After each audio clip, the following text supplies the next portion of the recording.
નમસ્કાર. આત્મજ્ઞાનના જિજ્ઞાસુ સર્વ ભાઈ બહેનોનું આ જીવન મુક્તિ ચેનલ ઉપર સ્વાગત છે. ભગવાન હજી પણ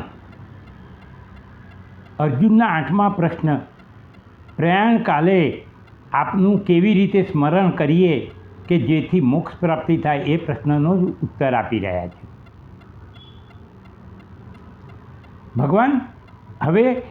ભગવાનને દેહની અંતિમ ક્ષણોમાં ભગવાનને કયા કયા લક્ષણોથી યાદ કરવા તે વિશે એમના 8 લક્ષણો બતાવશે. યાદ રહે કે આ બધા જે શ્લોકો છે પ્રયાણ કાલે ભગવાનનું સ્મરણ કરવાના એ બધા નિષ્કામ ઉપાસકો માટે છે. સકામ ઉપાસકોએ તો આખી જિંદગી જગતના પદાર્થો જગતના વ્યવહારોનું જ સ્મરણ કર્યું છે. એટલે એમના માટે તો આ શ્લોકો છે જ નહીં. એ લોકોને તો મૃત્યુની ક્ષણે પણ જગતના અને સંસારના પદાર્થોના વ્યવહારોનું જ યાદ આવવાનું છે. કારણ એ લોકોનું ધ્યેય મોક્ષ પ્રાપ્તિનું છે જ નહીં. કદાચ એવું બને કે અજ્ઞાનના કારણે એમનું ધ્યેય મોક્ષ પ્રાપ્તિ નથી. કારણ કે એ લોકો જગતને જ સત્ય માને છે, જગતના વ્યવહારોને જ સત્ય માને છે. એટલે એમને સંસારમાં પાછું આવવું જ છે, સંસારના ભોગો ભોગવવા જ છે. કદાચ હજી સ્વર્ગના સુખોની પણ એમણે તો કલ્પના કરી રાખી હોય છે.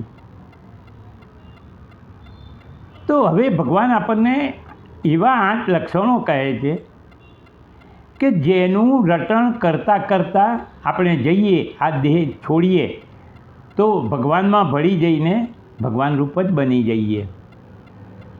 પણ યાદ રાખો, આ બધા લક્ષણો કંઈ છેલ્લી ક્ષણે તમે જો એમ માનતા હો કે છેલ્લી ક્ષણે હું યાદ કરીશ એવું તો બનવા જ નથી.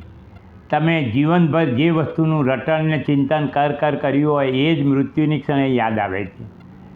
માટે ભલે આ લક્ષણો ભગવાને એમ કહ્યું કે જે મૃત્યુની ક્ષણે મારા આ લક્ષણોનું સ્મરણ કે રટણ કરે જે મને પ્રાપ્ત કરે, પણ આપણે તો એમ જ માનવાનું કે જીવનભર આપણે ભગવાનના આ 8 લક્ષણોનું રટણ કરતા રહેવાનું છે. ભલે સંસારના વ્યવહાર તો કરતા રહીશું, એ ગયા વિડીયોમાં મેં બતાવેલું જ છે કે સંસારના વ્યવહારો કરતા રહીને પણ, જવાબદારીઓ નિભાવતા રહીને પણ આપણા સબકોન્શિયસ માઇન્ડની અંદર ભગવાનના 8 લક્ષણો આપણા સબકોન્શિયસ માઇન્ડ એનું રટણ કરતું રહેવું જોઈએ. કોન્શિયસ માઇન્ડ ભલે સંસારના વ્યવહારોની જવાબદારીઓ નિભાવતું રહે. તો આપણે 8 લક્ષણો જોઈએ.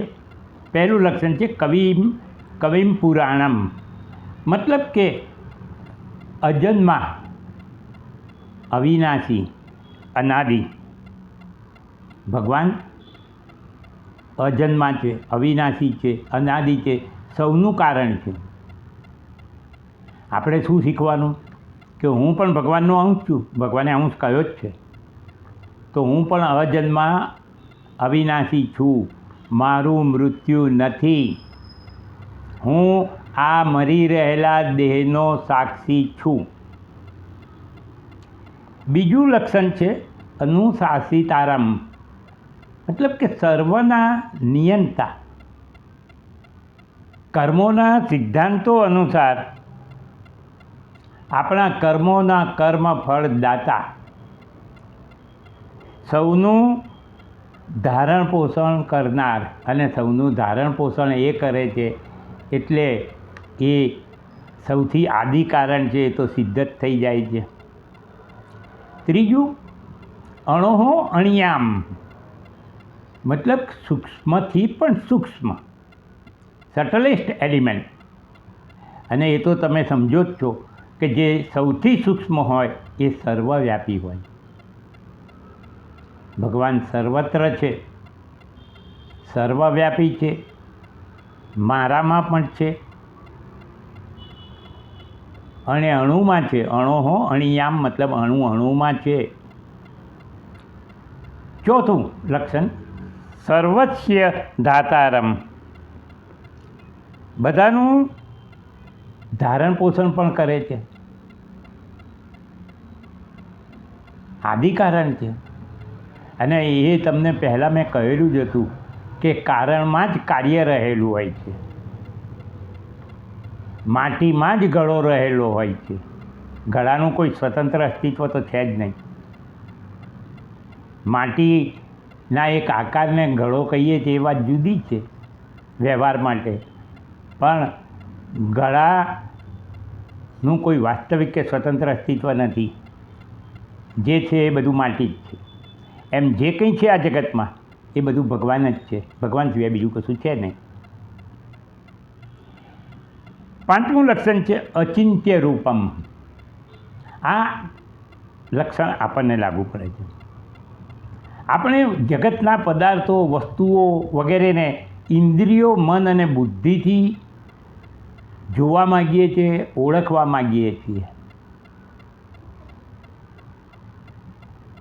આપણે મનુષ્ય છીએ એટલે આપણે એમ જ માનીએ છીએ કે મન બુદ્ધિ, ઇન્દ્રિયો મન બુદ્ધિથી જે દેખાય છે એ જ સત્ય છે. પણ વાસ્તવમાં પરમાત્મા ઇન્દ્રિયો, મન બુદ્ધિ વગેરેની પહોંચની બહાર છે. તૈત્રીય ઉપનિષદમાં કહેલું છે, યતો વાચો નિર્વંતે અપ્રાપ્ય મનસાતઃ. જ્યાંથી વાણી મન સહિત તેને પ્રાપ્ત કર્યા વિના પાછી ફરી જાય છે. મતલબ કે પરમાત્માનું ચિંતન અને પરમાત્માનું દર્શન આપણે જે કરવાનું કહીએ છીએ ને, એ તો એમના મૂર્તિના દર્શન કરીએ છીએ. પરમાત્માના સાચા રૂપના દર્શન આપણે ન કરી શકીએ. એક સિદ્ધાંત છે, એ ઉપનિષદોનો સિદ્ધાંત છે કે આત્મા કે પરમાત્મા આત્માથી જ ઓળખાય. એ ચૈતન્ય રૂપ છે. જળ રૂપ ઇન્દ્રિયો મન બુદ્ધિથી એ ના ઓળખી શકાય. એટલા માટે પરમાત્માને ઓળખવા માટે આપણે આત્મરૂપ બનવું પડે. આત્મરૂપથી જ આત્માને ઓળખી શકાય. 6થું લક્ષણ છે આદિત્ય વર્ણમ. આ પણ એક સરસ વસ્તુ છે. સ્વયં પ્રકાશ, સ્વયં જ્યોતિ. સ્વયં પ્રકાશનો અર્થ કે એ સર્વ પ્રકાશોને પ્રકાશે છે. સૂર્યપ્રકાશને એ પ્રકાશે છે, ચંદ્રપ્રકાશને એ પ્રકાશે છે, અગ્નિપ્રકાશને એ પ્રકાશે છે. ચૈતન્યના લીધે જ આપણે આ બધા પ્રકાશોને ઓળખી શકીએ છીએ અને જાણી શકીએ છીએ. પણ એને કોઈ પણ પ્રકાશથી ઓળખી શકાય નહીં. ચૈતન્ય ફક્ત ને ફક્ત ચૈતન્ય પ્રકાશમાં જ ઓળખાય છે. બીજા કોઈ પણ પ્રકાશમાં ચૈતન્ય પ્રકાશ ના ઓળખાય. તમને યાદ હોય તો મેં એક વખત કહેલું છે આ બધા 8મા અધ્યાયના વિડીયોમાં કે ભગવાને આ બધા જે લક્ષણો કે શ્લોકો છે ને, એ બૃહદરણ્યક ઉપનિષદમાં નો સાર લીધો છે. બૃહદરણ્યક ઉપનિષદમાં સ્વયં જ્યોતિ નામનું પણ એક પ્રકરણ છે, અધ્યાય છે. જેમ મેં તમને એ વખતે કહેલું કે અંતર્યામી નામનો અધ્યાય છે, એમ સ્વયં જ્યોતિ નામનો પણ એક અધ્યાય છે. 7મું લક્ષણ છે તમસઃ પરસ્તાત. મતલબ આ પણ એક અગત્યની વસ્તુ છે કે અવિદ્યાથી પાર, એનામાં અજ્ઞાન છે જ નહીં. એ જ્ઞાન સ્વરૂપ છે, સ્વયં જ્ઞાન છે. અને સ્વયં જ્ઞાન સ્વરૂપ છે એટલે એના પ્રકાશમાં ભાવ અને અભાવ બંને જાણી શકાય છે. હવે તમે એ સમજો કે ભાવ અભાવ એટલે શું? કે સૂર્યના પ્રકાશમાં તમને બધું જ દેખાય પણ અંધકાર ના દેખાય. પણ ચૈતન્ય પ્રકાશમાં તમને પ્રકાશ પણ દેખાય છે અને અંધકાર પણ દેખાય. તો જે ભાવ અને અભાવ બંનેને પ્રકાશે છે. જે ભૌતિક પ્રકાશો છે એ ફક્ત ભાવને જ પ્રકાશી શકે છે, જ્યારે ચૈતન્ય પ્રકાશ ભાવ અને અભાવ બંનેને પ્રકાશે છે. અને 8મું લક્ષણ છે વર્તમાન. ભગવાન માટે કોઈ ભૂતકાળ કે ભવિષ્ય નથી. ભગવાન સદૈવ હાજર છે, ઉપસ્થિત છે. એ હંમેશા વર્તમાન જ છે. ભગવાનનો કોઈ જન્મ નથી, ભગવાનનું કોઈ મૃત્યુ નથી. ભગવાન અજન્મ અવિનાશી છે. એટલે એ હંમેશા વર્તમાન છે. અત્યારે હાલ પણ તમારી ને મારી સામે ઉપસ્થિત છે. આપણે તેને જોઈ નથી શકતા. કેમ? એ મેં તમને કહ્યું કે આપણે દરેક વસ્તુને ઇન્દ્રિયો મન બુદ્ધિથી જોવા અને ઓળખવા માગીએ છીએ, પણ ભગવાન ઇન્દ્રિયો મન બુદ્ધિની પહોંચની બહાર છે, એટલે આપણને ઓળખાતા નથી. બાકી અત્યારે હું જે અત્યારે તમારી સામે બેઠો છું, બોલી રહ્યો છું, ત્યારે મારી સમક્ષ પણ છે અને તમારી સમક્ષ પણ છે. આપણે ઇન્દ્રિયો મન બુદ્ધિની પહોંચની બહાર જવાનું શીખી જઈએ. જ્યારે પ્રાણાયામ કરીને બે બ્રહ્મરોની વચ્ચે આપણા ચિત્તને એકદમ એકાગ્ર કરી દઈએ, ત્યારે લાંબા સમયે ભગવાનના દર્શન થઈ પણ જાય. ટૂંકમાં જે મનુષ્ય ભગવાન અને તેમના 8 લક્ષણોનું રટણ કરતો કરતો આ દેહ છોડે છે, એ મોક્ષ પ્રાપ્તિ કરી લે છે.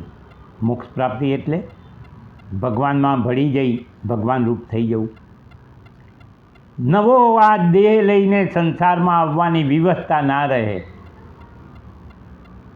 આ શબ્દ હું કેમ કહું છું? કારણ કે ભગવાન હવે પછીના શ્લોકમાં આ દેહને દુઃખાલય કહ્યું છે. શાશ્વતમ દુઃખાલય. આ દેહ દુઃખનું જ આખો દરિયો છે. આધિ વ્યાધિ ઉપાધિ એવા 3 પ્રકારના દુઃખો આપણને જીવનભર એકને એક દુઃખ હંમેશા રહે છે. કોઈ દિવસ આપણે સુખ શાંતિથી રહી નથી શકતા. ભલે આપણે પછી મન મનાવીએ છીએ કે હું સુખે છું, હું શાંતિથી છું, પણ આધિ વ્યાધિ ઉપાધિથી આ શરીર પીડાતું રહે છે. અને દેહ લેવાની મજબૂરી આપણને એટલા માટે છે કે આપણે જગતના પદાર્થો અને વ્યવહારોને રટણ કરી કરીને પાછું જગતમાં આવવાનું પસંદ કર્યું છે. મારા ભાઈઓ બહેનો, જો તમને આ રીતે ડિટેલમાં જાણવાની સમજવાની ઈચ્છા હોય તો આ વિડીયો ચેનલ સાંભળતા રહેજો. અને અધ્યાત્મ જ્ઞાનના જે જિજ્ઞાસુઓ છે, જેમને ભગવદ્ ગીતાના શ્લોકો નહીં પણ એનું વિસ્તૃત વર્ણન સાંભળવાની ઈચ્છા છે, તેમને પણ આ ચેનલ સાંભળવાનું કહેજો. ત્યાં સુધી નમસ્કાર.